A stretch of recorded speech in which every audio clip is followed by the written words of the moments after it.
समझते हैं।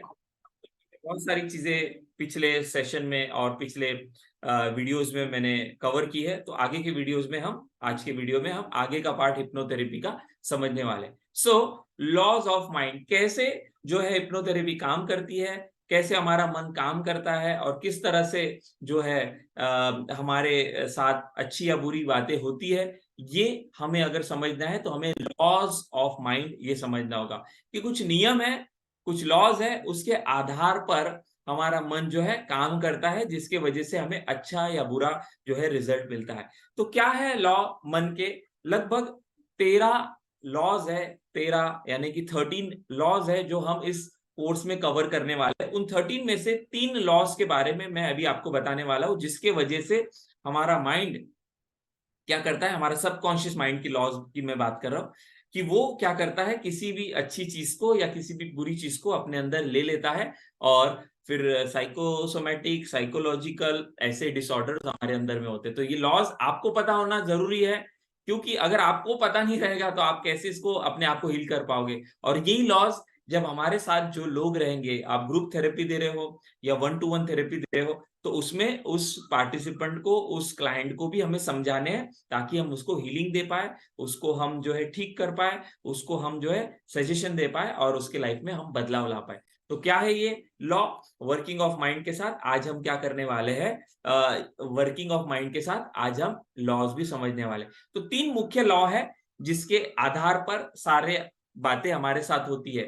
तो मैंने आपको पिछले वीडियो में, पिछले जो है लेक्चर में हमने समझा था, एक है कॉन्शियस और एक है सबकॉन्शियस। तो कॉन्शियस माइंड का क्या है, थोड़ा ही रोल है, इसलिए 10% उसको कहा गया, थोड़ा ही कंट्रोल है सबकॉन्शियस माइंड का हमारे बॉडी पे। क्या है कंट्रोल? हमारा देखना, हमारा सुनना, राइट? जैसे अभी आप देख रहे हो, सुन रहे हो, कॉन्शियस एक्टिविटी है ना, 10% ही है। सुनना, देखना, सोचना, सोच भी रहे हो, थोड़ा बहुत एनालाइज कर रहे हो, तो देखना, सुनना, सोचना, और जो है यहाँ पर आपके कॉन्शियस माइंड का कंट्रोल है 10% है, राइट? लेकिन सबकॉन्शियस माइंड का 90% हमारे शरीर पर कंट्रोल है, और इसलिए यहाँ पर हम जो है सबकॉन्शियस माइंड के लॉस के बारे में समझने वाले। तो 3 लॉ जो आज हमें समझने हैं, जिसके आधार पर सारा हमारा मन जो है काम करता है, रिएक्ट करता है। तो उसमें सबसे पहला है सबकॉन्शियस माइंड का लॉ, वो है कंट्रोल ओवर बॉडी। यानी हमारे सबकॉन्शियस माइंड का हमारे बॉडी पर लगभग लगभग 90% से ज्यादा कंट्रोल है ना? जैसे कॉन्शियस माइंड का क्या कंट्रोल है?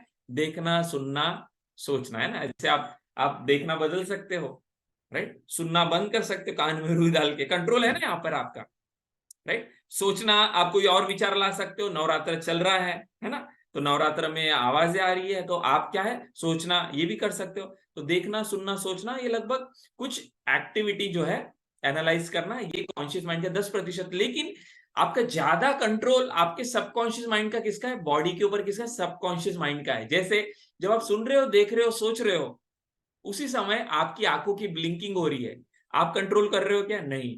आपकी हार्ट बीट चल रही है, आप कंट्रोल कर रहे हो क्या? नहीं। ऑटोमेटिक आपकी ब्रीदिंग चल रही है, आप कंट्रोल कर रहे हो क्या? नहीं। ऑटोमेटिक हो रहा है, राइट? ऑटोमेटिक यानी कौन? सबकॉन्शियस कंट्रोल कर रहा है।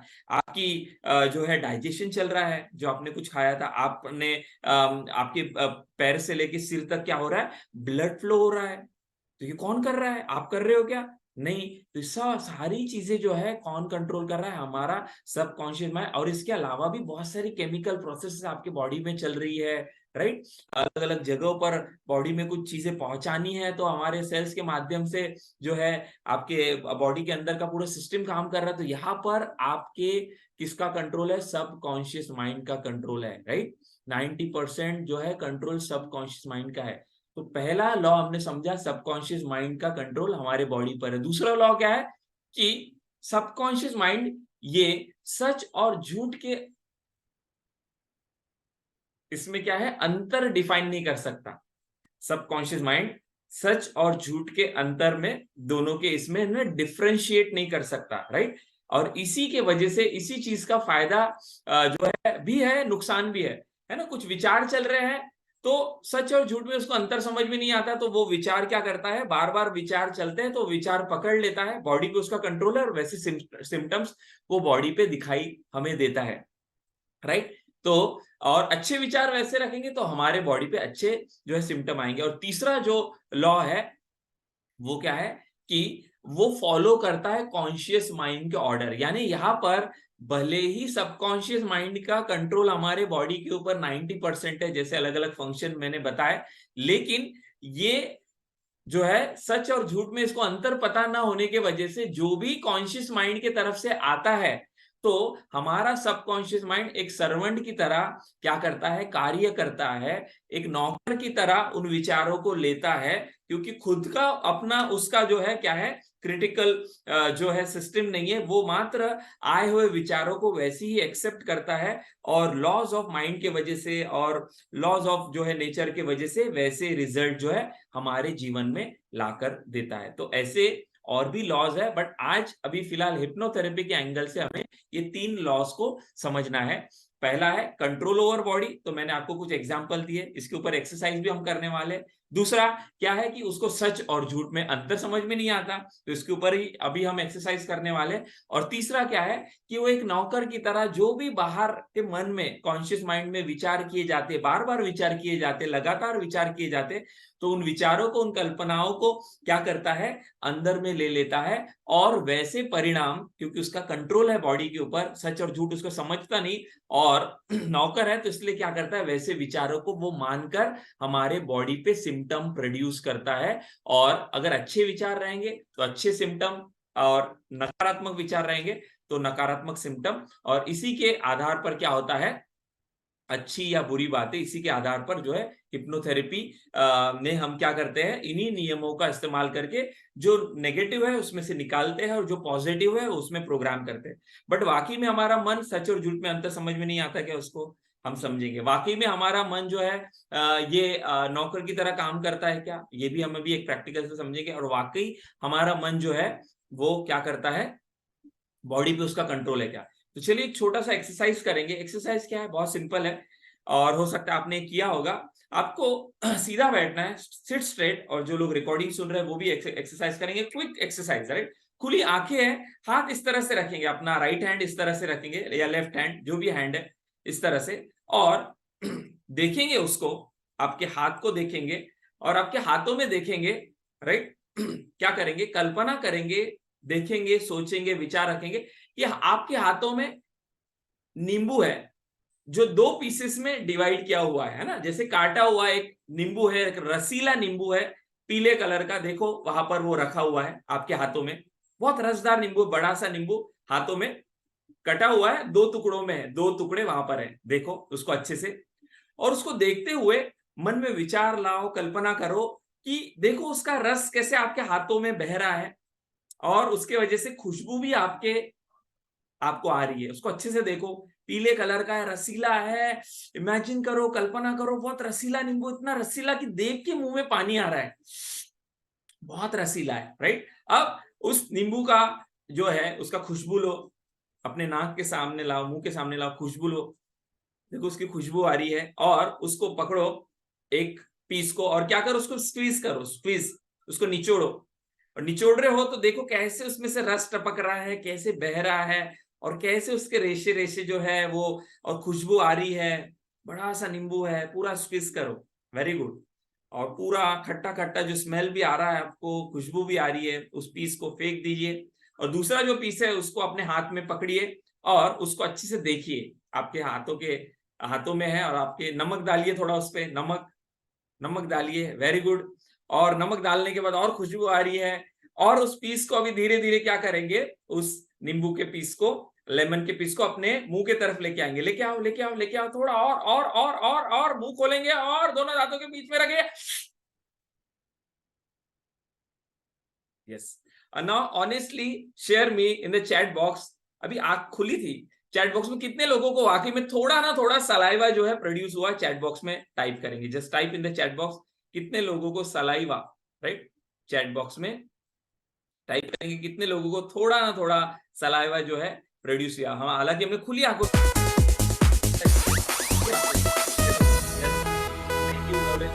Thank you Ajay ji, thank you Sandeep ji, and of course अगर लगभग सभी को हुआ होगा थोड़ा थोड़ा। और मैं आपको बताऊं, अगर बंद आंखों से हम करते तो गारंटीड जो है और ज्यादा जो है हमें यहाँ पर रिजल्ट इसका आपको दिखाई देता। और यहाँ पे क्या आप बोलोगे, सर ये कौन सी नई बात बताई आपने, नींबू के बारे में सोचेंगे तो पानी तो आने वाला है। इमली के बारे में सोचेंगे वो तो आता ही है। अच्छे अपना अरे फूड के बारे में हम सोचते हैं वो तो आता है। कौन सी नई बात बताई? ऑफकोर्स मैंने कोई नई बात नहीं बताई, बट यहाँ पे ये सारी एक्सरसाइज करने के पीछे उद्देश्य पर्पस क्या था आपको यही बताया कि यहाँ पर नींबू था क्या? अभी नहीं था, बट हर एक ने यहाँ पे शेयर किया कि मुंह में पानी आया। तो यहाँ पर दूसरा जो लॉ मैंने यहाँ पर बताया तीन में से, रियल और इमेजिनरी, इसके बीच में सबकॉन्शियस माइंड को समझ में नहीं आता। Subconscious mind doesn't differentiate between the real and imaginary. There is no lemon, there is no नींबू, there is no anything, but still हमें वो इफेक्ट प्रोड्यूस हुआ। तो समझ सकते हैं आप कि खुली आंखों से अगर ये हो रहा है तो बंद आंखों से क्या होता है। तो ये नियम भी क्या हुआ, लॉ यहाँ पर प्रूफ हुआ। दूसरा, कंट्रोल है बॉडी पे, तभी तो ये हुआ। सबकॉन्शियस माइंड का कंट्रोल है, उसको सच और झूठ में पता नहीं चलता है, इसलिए क्या उसका कंट्रोल होने की वजह से सलाइवा प्रोड्यूस हुआ, उसका बॉडी पे कंट्रोल है, राइट। और तीसरा यहाँ पर लॉ ये भी प्रूफ होता है कि वो नौकर है। यहाँ पर हम क्या किया, कॉन्शियस माइंड से कुछ हमने विचार डाले, हालांकि हमने अभी सबकॉन्शियस स्टेट में नहीं गए। लेवल्स ऑफ माइंड में हम समझेंगे सबकॉन्शियस स्टेट कौन सी होती है, जो कुछ देर के बाद समझेंगे। हम कॉन्शियस स्टेट में थे, हम जागृत थे, हम होश में थे, और होश के साथ हमने यहाँ पर देखा तो कॉन्शियस लेवल पे रहने के बावजूद भी हमारे जो है मुंह में सलाइवा प्रोड्यूस हुआ। क्यों? क्योंकि हमारा सबकॉन्शियस माइंड, उसको सच और झूठ में अंतर समझ में नहीं आता, उसका बॉडी पे कंट्रोल है, और वो एक नौकर की तरह जो है काम करता है। सबकॉन्शियस माइंड कॉन्शियस माइंड का नौकर है, और इसलिए उसने क्या कर दिया, उसने कॉन्शियसली, हमने सोचा लेमन है लेमन है लेमन है, राइट, रसीला है रसीला है रसीला है, कॉन्शियसली विचार रखे रखे, इमेजिन किया, विचार रखे रखे, और ये लॉस के वजह से उसने क्या कर दिया, वो एक नौकर की तरह आपको, हमें उसने क्या है, सलाइवा प्रोड्यूस करके दिया। तो कोई बोलेगा सर समझ में आ रहा है थोड़ा थोड़ा, बट ये आपने बोला समझ में आ गया एक्सरसाइज से, बट इसका हिप्नोथेरेपी का और हमारे लाइफ का क्या इसमें यानी इसका असर है। तो यही तीन लॉ और यही वर्किंग ऑफ माइंड की वजह से क्या है, हमारा माइंड और हमारे बॉडी पे जो है असर हो रहा है। जैसे यहाँ पर हमने क्या किया, लेमन का विचार रखा, नींबू है नींबू है नींबू है, रसीला है रसीला है रसीला है, सलाइवा है सलाइवा है, तो कंट्रोल है बॉडी पे, सच और झूठ में अंतर समझ में नहीं आता।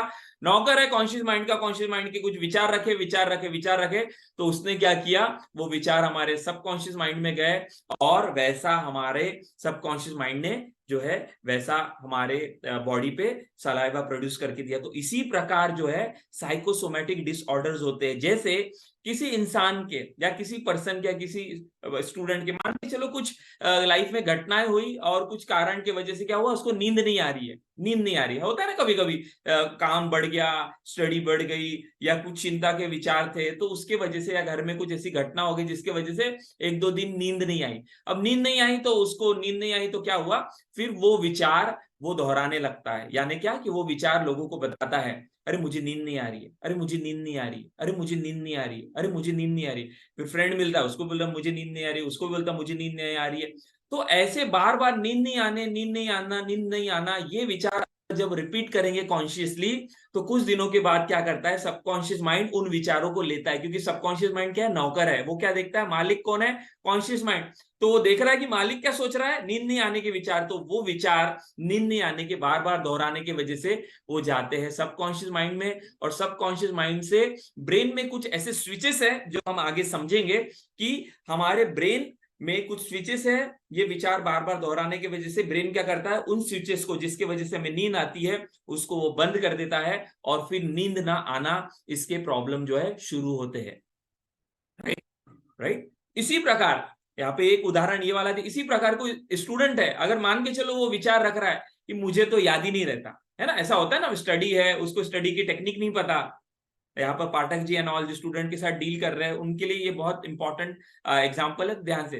तो याद नहीं हो रहा स्टडी की, उनको टेक्निक नहीं आती, तो वो स्टडी जो है याद नहीं हो रही, तो बार बार फिर दोहराते हैं, अरे मुझे तो याद ही नहीं होता, मुझे तो याद ही नहीं होता। फिर दोस्त आपस में डिस्कस करते हैं, वो बोलता मुझे याद नहीं होता, फिर घर पे भी मुझे याद ही नहीं होता, तो मुझे याद नहीं होता, याद नहीं होता, याद नहीं होता, याद नहीं होता, याद नहीं होता। ये अगर बार बार विचार दोहराए गए कॉन्शियसली, सबकॉन्शियस माइंड क्या देख रहा है, मेरा मालिक कौन से विचार रख रहा है, मुझे याद नहीं होता, स्टडी डिफिकल्ट है, राइट, तो याद नहीं होता। तो ऐसे विचार फिर वो सबकॉन्शियस माइंड में जाते हैं, फिर वो मेमोरी के जो स्विचेस है जिससे हमारा ब्रेन याद रखता है, वो स्विचेस क्या करता है, ब्रेन बंद कर देता है और याद न रखने के प्रॉब्लम स्टूडेंट को शुरू हो जाते हैं। इसी प्रकार स्टडीज में ये डिफिकल्ट है, डिफिकल्ट है, डिफिकल्ट है, तो वैसे प्रॉब्लम, फिर ऐसे कई सारे प्रॉब्लम जो है हमारा सबकॉन्शियस माइंड इन्हीं लॉस के वजह से हमारे लाइफ में क्रिएट होते हैं। कितने लोग मेरी बातों को समझ पा रहे हैं? जो लोग समझ पा रहे हैं एग्जाम्पल से, तो चैट बॉक्स में टाइप करेंगे आए। ऐसी प्रॉब्लम, बाकी के प्रॉब्लम भी इसी से निर्माण होते हैं। मैंने एक दो उदाहरण दिए ताकि हमें आगे का पार्ट कवर कर पाए। ये चैट बॉक्स में टाइप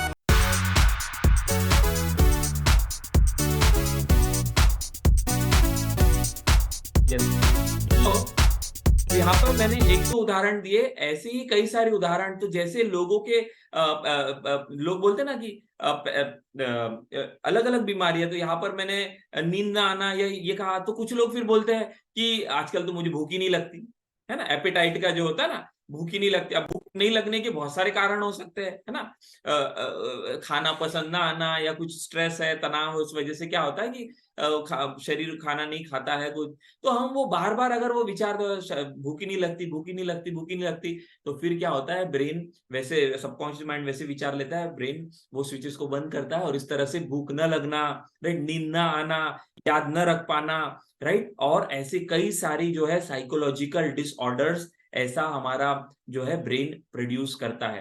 तो यहाँ पर मैंने कुछ उदाहरण आपको बताए कि ये कैसे होता है, ये वर्किंग ऑफ माइंड। इसलिए डायग्राम, इसका स्क्रीनशॉट निकाल दो, जो रिकॉर्डिंग देख रहे हैं वो लोग भी और जो लाइव सुन रहे हैं वो भी, कि ये डायग्राम और ये 3 लॉ, 13 तो भूल जाओ अभी, ये 3 लॉ और ये डायग्राम, इसी के आधार पर अच्छा या बुरा हमारे शरीर के साथ हो रहा है। यानी कि सुबह नहीं उठ पाना, बहुत सारे लोगों की हैबिट नहीं होती ना, तो हैबिट क्या है, वो सबकॉन्शियस लेवल पे बैठ गई है, मैं तो सुबह उठ ही नहीं पाता, मैं तो सुबह उठ ही नहीं पाता, मैं तो सुबह उठ ही नहीं पाता, सबकॉन्शियस माइंड में गया, वैसे होता है ना। मैं तो शराब छोड़ ही नहीं पा रहा, यार मैंने बहुत कोशिश किया, वो स्मोकिंग छूट ही नहीं रहा, तो क्या हो गया, वो अभी सबकॉन्शियस लेवल पे गया। तो वो सारी हैबिट्स, चाहे अच्छी हो या बुरी हो, राइट, पढ़ाई की हो या फिर पैसों से रिलेटेड प्रॉब्लम हो, तो हम आगे और समझेंगे अलग अलग एंगल से। तो सारा का सारा जो है राज इन 3 लॉज और वर्किंग ऑफ माइंड में छुपा हुआ है। तो यहाँ पर एज ए हिप्नोथेरेपिस्ट या फिर एज अ माइंड हीलर का रोल क्या होता है, लॉज ऑफ माइंड खुद जानना, राइट, वर्किंग ऑफ माइंड खुद समझना और अपने क्लाइंट को ये सारी बातें बता के थेरेपी, यानी कि अलग अलग टेक्निक्स है जो आगे हम समझेंगे, उसके माध्यम से उनको उन प्रॉब्लम से क्या है, उनको निकालना और उनको हील करना। तो यहाँ पर laws of mind, working of mind अगर आप अच्छे से समझे और अपने स्टूडेंट को, अपने क्लाइंट को ग्रुप थेरेपी, 1-to-1 थेरेपी दे रहे हो, उनको भी हमें ये बताना है, समझाना है, इतना डिटेल में नहीं, लेकिन एटलीस्ट को समझ में काम कैसे करता है, तो फिर आगे का जो है वो थेरेपी बहुत इजीली ले पाएगा, इंडक्शन का असर उसके ऊपर हो पाएगा और बहुत अच्छा रिजल्ट उसे मिल पाएगा, राइट। तो यहाँ पर हमने लॉज ऑफ माइंड समझा। अगले वीडियो में हम समझने वाले हैं theories of mind, laws of mind, theories of mind और वर्किंग ऑफ माइंड। ये 3 अगर जो आपने समझ लिया ना, पूरा हिप्नोथेरेपी पे है। तो मैंने वर्किंग ऑफ माइंड भी बताया आपको, लॉज ऑफ माइंड, और अभी हम थियरीज ऑफ माइंड समझने वाले हैं जो कि बहुत इंपॉर्टेंट है। तो नेक्स्ट वीडियो में हम समझते हैं थियरीज ऑफ माइंड।